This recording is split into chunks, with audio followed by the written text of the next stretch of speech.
দর্শক আসসালামু আলাইকুম। কানাডা থেকে আমি সাকিব আজকে আপনাদের আবারও স্বাগত জানাচ্ছি। কানাডার একটি ইমিগ্রেশনের খবর দেই। সেটি হচ্ছে যে কানাডা গত ফেব্রুয়ারি মাসের 5 তারিখ 2025 এ পর্যন্ত সর্বমোট 9,805 জনকে পিআর কার্ডের জন্য নমিনেশন দিয়েছে, অর্থাৎ তারা পিআর পেতে যাচ্ছেন। দর্শক, ভিডিওটি শুরু করার আগে একটু বলি, যারা আমার চ্যানেলটি দেখছেন অবশ্যই সাবস্ক্রাইব করে দেখার জন্য অনুরোধ করছি এবং ভালো লাগলে একটি লাইক দিবেন এবং আপনাদের যদি কোশ্চেন থাকে তাহলে কমেন্টসের ঘরে জানাতে পারেন, আমি উত্তর দেওয়ার চেষ্টা করব। তো এই সংখ্যাটা একেবারে খারাপ না এই সময়, এবং আপনারা জানেন যে কানাডার যে ইমিগ্রেশন লেভেল অফ প্ল্যান রয়েছে সেই প্ল্যানে কানাডা 2025 সালে 3,95,000 মানুষকে কানাডাতে পিআর দিবে। অতএব কানাডার দ্বার কিন্তু বন্ধ হয়নি, তবে দ্বারগুলি খোলা তাদের জন্যই যারা যোগ্য এবং তাদের জন্য। কানাডা তাদের শ্রমবাজারে যে সমস্ত মানুষের প্রয়োজন হয় তাদেরকে খুঁজে খুঁজে তারা পিআর দিচ্ছে।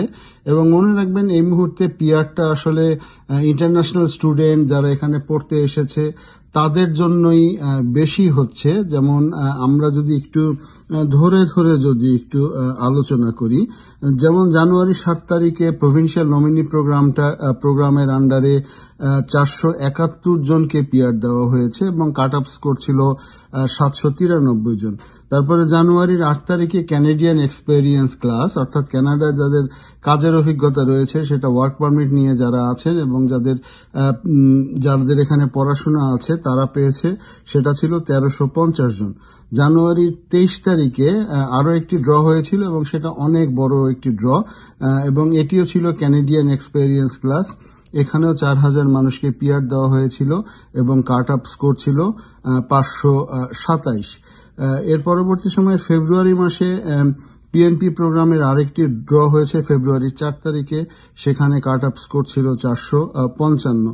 এবং ফেব্রুয়ারির 5 তারিখে পরের দিন আবার একটি ড্র হয়েছে, সেটা হচ্ছে যে ক্যানাডিয়ান এক্সপেরিয়েন্স ক্লাস, সেখানে 4,000 মানুষকে পিআর এর জন্য নমিনেশন দেওয়া হয়েছে এবং সেখানে কাট অফ স্কোর হয়েছে 521।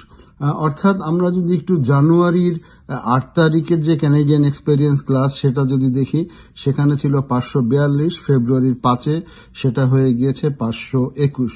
তো এই কাট অফ স্কোরটা কিন্তু কমছে এবং আমার ধারণা এই বছর শেষে হয়তো 500-র নিচে যাবে না, 500-র কিছুটা উপরে থাকবে। তো যারা ইন্টারন্যাশনাল স্টুডেন্ট আছেন, যারা দেখছেন এই যে পয়েন্ট সিস্টেমে পয়েন্টটা বাড়াতে হবে যে করেই হোক, যদি সুযোগ থাকে ফ্রেঞ্চ ল্যাঙ্গুয়েজটা দেখতে পারেন, আপনার স্পাউস যিনি রয়েছেন তার কাছ থেকে পয়েন্টটা কিভাবে বাড়ানো যায় সেটা দেখতে পারেন।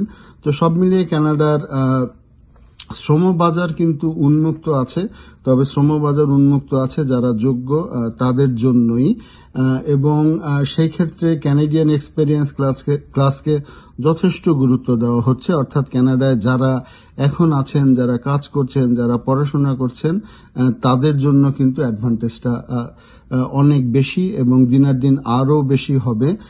কারণ এই যে 3,95,000 এর মধ্যে কিন্তু অধিকাংশই নেওয়া হবে কানাডায় বর্তমানে যারা আছেন। আর কানাডার বাইরে থেকে যারা ভিডিওটি দেখছেন তারা খেয়াল করেন তাদের যে স্টিম জব যেগুলি রয়েছে, সেই স্টিম জব নিয়ে আমার ভিডিও রয়েছে, সেই সব জায়গাতে যেটা হচ্ছে যে এক্সপ্রেস এন্ট্রিতে ট্রাই করেন এবং স্কোর বাড়ানোর পয়েন্ট বাড়াতে হলে ফ্রেঞ্চ একটি অন্যতম মাধ্যম এবং ফ্রেঞ্চ ভাষা, এবং এছাড়া আইএলটিএস এর নাম্বার তো রয়েছে।